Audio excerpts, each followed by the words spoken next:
Hello everyone, my name is Vikram Pratap Singh and welcome to HP academy.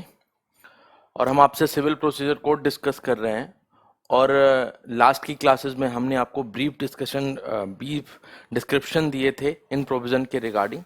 आज जो हमें आपसे डिस्कस करना है वो एक प्रोसीजर हमें आपसे डिस्कस करना है कि एक कहते नहीं कि एक ओवरव्यू डिस्कस करना है कि सिविल प्रोसीजर कोड रन कैसे करता है, क्या प्रक्रिया फॉलो की जाती है। तो उस प्रक्रिया के ही अकॉर्डिंग में आपको आपकी लेक्चर्स जो होंगे वो प्रक्रिया के ही सीरीज में होंगे, तो वो उससे आपको सहूलियत होती है, आपको फीजिबल होता है आपके अंडरस्टैंडिंग के लिए। तो सबसे पहले देखते हैं कि सिविल सूट होता क्या है। क्वेश्चन यही उठता है कि सिविल सूट होता क्या है।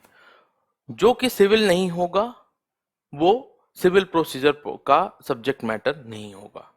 और जब सब्जेक्ट मैटर नहीं होगा और कोर्ट ने डिसाइड कर दिया तो उसकी वैलिडिटी क्या होगी? वॉइड होगी और उसकी कोई कोर्ट में रेलेवेंस नहीं होगी। ठीक है, लेकिन इस प्रोसीजर के लिए हमें आपसे जो डिस्कस करना है, इस प्रोसीजर के लिए आपको देखना है कि किस तरीके से कौन कौन से स्टेप लिए जाते हैं जिनको कि आपको समझना है। चलो सबसे पहले आपने एलिमेंट्स आपने पढ़े। एलिमेंट्स में आपने क्या क्या पढ़ा? कॉज ऑफ एक्शन होता है, पार्टीज होती हैं, फिर मैटर इन इशू आता है, फिर सब्जेक्ट मैटर आता है, फिर क्या आता है आपका? टाइटल आ गया एंड रिलीफ। बेसिकली एक एलिमेंट्स हैं जिनको कॉज ऑफ एक्शन से लेके रिलीफ तक का प्रोसीजर आपको बताया जाता है। Cause of action to relief तक का प्रोसीजर आपको बताया जाता है। लेकिन जब आप कहते हैं कि ये एक सिविल प्रोसीजर कोड है, इसका मतलब एक रिदम होगा किसमें? प्रोसीजर्स में। मतलब एक कनेक्शन होगा। प्रोसीजर कभी बिना कनेक्शन के नहीं हो सकता, तो उसका एक फॉर्मेट होगा ना, एक प्रोसेस। तो उस प्रोसेस के अकॉर्डिंग हम गो थ्रू होते हैं कि सपोज किसी व्यक्ति का कॉज ऑफ एक्शन है, ठीक है, किसी पार्टी का कॉज ऑफ एक्शन है। अब उसके पास राइट टू लोकस स्टैंडाई आता है, तो सबसे पहले वो क्या करेगा? सूट इंस्टीट्यूट करेगा। क्या करेगा? इंस्टीट्यूशन ऑफ सूट करेगा। इंस्टीट्यूशन ऑफ सूट, ठीक। इंस्टीट्यूशन ऑफ सूट किसके माध्यम से? अपनी प्लीडिंग के माध्यम से। मतलब यहां प्लेंटिफ है, प्लेंटिफ अपने प्लेंट के माध्यम से सूट को इंस्टीट्यूट करेगा, सूट को इंस्टीट्यूट करेगा। ठीक है, इंस्टीट्यूशन ऑफ सूट कहां दिया हुआ है? Section 26 red along with order 4। Order 4 में कहता है कि जो भी कोर्ट है, मतलब जो भी कोर्ट कॉम्पिटेंट है, अगर कोई भी सिविल लीगल राइट का वायलेशन हुआ है और किसी इंडिविजुअल, किसी प्लेंटिफ के पास अगर कॉज ऑफ एक्शन है, देन इन दैट कंडीशन ये कोर्ट में इंस्टीट्यूट किया जाएगा, सूट को कोर्ट में इंस्टीट्यूट किया जाएगा। ठीक है, प्लेंट प्रेजेंट किया जाता है, सूट इंस्टीट्यूट किया जाता है। तो प्लेंट एंड सूट में क्या अंतर है ये भी मैं आपको बताऊंगा। Plaint is a averment, plaint is a pleading made by plaintiff and suit is a institution of a civil proceeding. ठीक है, तो इसमें सूट में क्या होता है? एक प्रोसीडिंग इन्वॉल्व हो जाती है। प्लेंट में क्या होता है? Plaint is an averment of a plaintiff, plaintiff का अवरमेंट है, सिंपल सा। अब दूसरा स्टेप क्या होगा? दूसरा स्टेप होगा कि समन किया जाएगा। समन किया जाएगा किसको? समन किया जाएगा डिफेंडेंट को।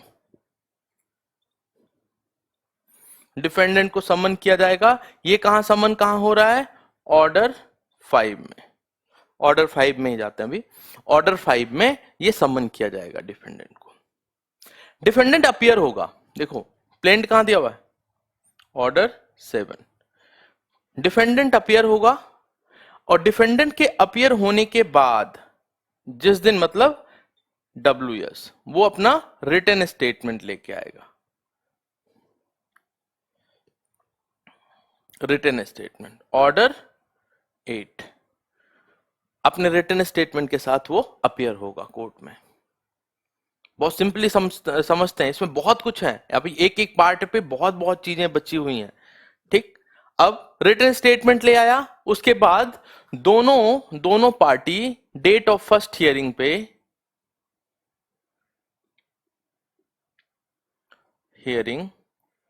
डेट ऑफ फर्स्ट हियरिंग पे अपीयर होंगे कोर्ट में, दोनों पार्टी अपीयर होंगे। अब अगर पार्टी नहीं अपीयर होते हैं, समझना, अगर पार्टीज नहीं अपीयर होते हैं देन ये जो स्टेज है आपका रिटन स्टेटमेंट के बाद में, ठीक है, कुछ कुछ जगह यहां से भी होता है कि अगर उसने रिटन स्टेटमेंट ही नहीं फाइल किया तो उस कंडीशन में ऑर्डर 9 काम करता है अपीयरेंस के लिए। ठीक है, जहां की आपकी एक्स पार्टी डिक्री वगैरह हो जाती हैं या सूट डिसमिस हो जाता है, यहां की बात कर रहा है। ठीक, अब डेट ऑफ फर्स्ट हियरिंग कहां दिया हुआ है? Order 10।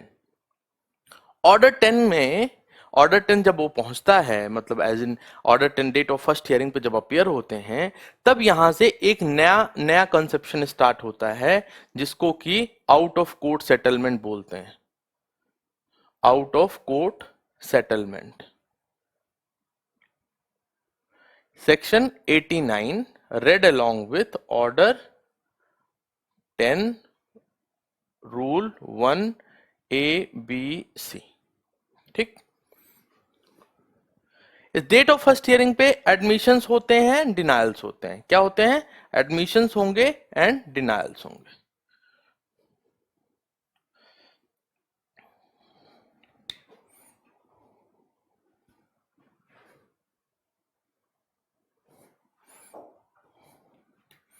Date of first hearing पे क्या होंगे? Admissions and denials. इनको कोर्ट रिकॉर्ड करेगा, याद रखना, इनको कोर्ट क्या करेगा? रिकॉर्ड करेगा। तो एडमिशंस आपका कहां है? ऑर्डर 12। ऑर्डर 12 में अगर एडमिशंस कंप्लीट मतलब प्रॉपर एडमिशन हो गया देन कोर्ट इस पे क्या सुना देगी? जजमेंट। कोर्ट इस पे जजमेंट सुना देगी। ठीक, अब देखो, लेकिन अगर डिनाई करता है, क्या करता है? डिनायल होते हैं। तो डिनायल के बाद क्या होगा? अगर जैसे ही डिनायल हुआ तो डिनायल के केस में इश्यूज फ्रेम होते हैं। इश्यूज फ्रेम होते हैं ऑर्डर 14 में। ऑर्डर 14 में कुछ लीगल मतलब issue of law and issue of facts frame होते हैं ऑर्डर पे। अब इन्हीं इश्यूज पे समझना है, इन्हीं इश्यूज पे क्या होती है? हियरिंग स्टार्ट होती है। तो हियरिंग के दो मेथड हैं, हियरिंग के दो मेथड हैं। इसको आपने बना लिया होगा, मैं इसको हटा देता हूं, जजमेंट वाला पार्ट। हियरिंग के दो मेथड हैं, इसको ऑर्डर 12 कर देता हूं। हियरिंग के टू मेथड्स हैं। एक, पहला first disposal on the date of first hearing. अगर मैटर कुछ ऐसा सफिशिएंट नहीं है जिसको कि कोर्ट अननेसेसरी ड्रैग ना करे, देन उन दैट कंडीशन इसको यहीं डिस्पोज ऑफ कर देगा और इस पे भी जजमेंट सुना देगा, जजमेंट इस पे भी सुना देगा। ये ऑर्डर आपका 15 है, ऑर्डर 15। अगर मैटर डिस्पोज ऑफ नहीं होता है फर्स्ट हियरिंग पे, क्या होता है? अगर मैटर फर्स्ट हियरिंग पे डिस्पोज ऑफ नहीं होता है देन पार्टी क्या करेगी? समन करी जाएगी। अब समन्स किसको? Summons to witnesses. Order 16 red along with section 31। तो यहां विटनेसेस को समन किया जाएगा, विटनेसेस आएंगे, विटनेसेस अपने डॉक्यूमेंट्स वगैरह प्रेजेंट करेंगे। तो अब जो भी उनके अवरमेंट्स है, जो भी उनके स्टेटमेंट्स हैं, उनको प्रेजेंट किया जाएगा। तब देखो आगे क्या होगा।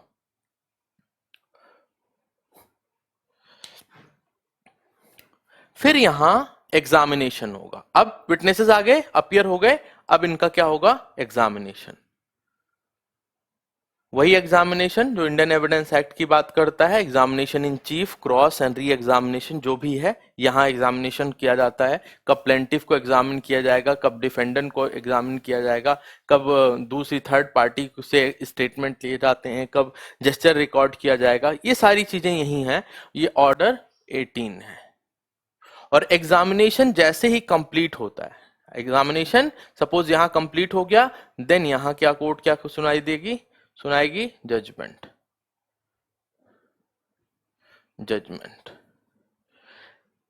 जजमेंट का दो नेचर है, समझना है आपको। जजमेंट के दो नेचर हैं। एक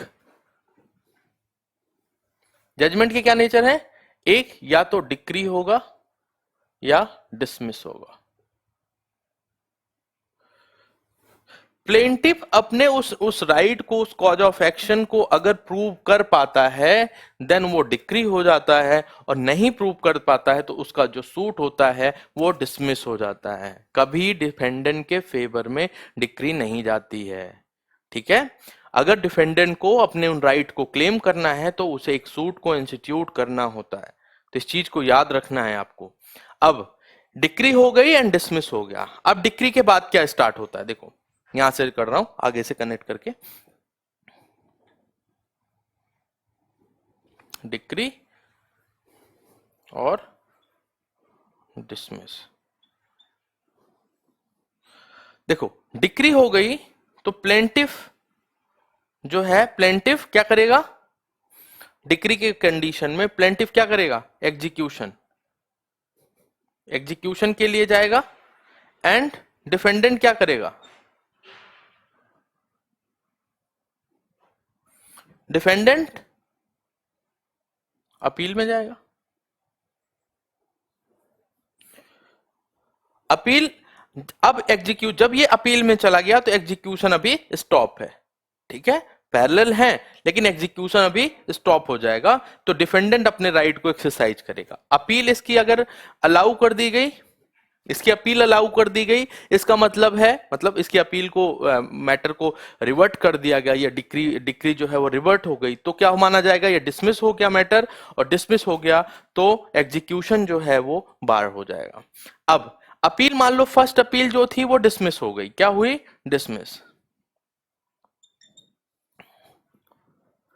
तब क्या होगा, वो सेकंड अपील में जाएगा। सेकंड अपील, अगर मैटर जो है वो substantial question of law involve है उसमें, तो ये आपका सेकंड अपील में जाता है, आपका 100 में, यहां 96 में स्टैट्यूटरी राइट है आपका। और ये डिक्री आपकी कहां दी हुई है, डिक्री दी हुई है ऑर्डर 20 रूल 6 में, ठीक, read with 33, section 33। Dismissal as such कहीं नहीं दिया हुआ है। डिक्री, ये जजमेंट आपका कहां दिया हुआ है, ऑर्डर 20 में, और इतनी बातें हैं। अब वो एग्जीक्यूशन में जाता है, ऑर्डर 21 एग्जीक्यूशन। मान लो यहां डिसमिस हो गई अपील, या सेकंड अपील में भी डिसमिशल हो गई, अपील भी डिसमिस हो गई, देन प्लेंटिफ का राइट जो था वो रिवाइव हो जाएगा। किस चीज का, एग्जीक्यूशन का। एग्जीक्यूशन क्या है, इस राइट को रेस्टोर किया जाना उस तरीके से जहां के एग्जीक्यूट कराया जाता है, ठीक है। तो ऑर्डर 21 में red along with 36 to 74 section, ठीक है। इसमें भी 106 रूल्स हैं, सबसे ज्यादा रूल्स इसी में है 21 में। अब ये एग्जीक्यूशन में जाएगा, एग्जीक्यूशन में गया, इसके साथ साथ क्या होगा, इसके साथ साथ जब ये प्लेंटिफ एग्जीक्यूशन में जाएगा तो डिफेंडेंट जो है ना, डिफेंडेंट रेस्टिट्यूशन की डिमांड करेगा, मतलब एक सिक्योरिटी डिपॉजिट कराएगा, वो पैरेलल चलता है एग्जीक्यूशन के पैरेलल, ऐसे समझ लो, रेस्टिट्यूशन। रेस्टिट्यूशन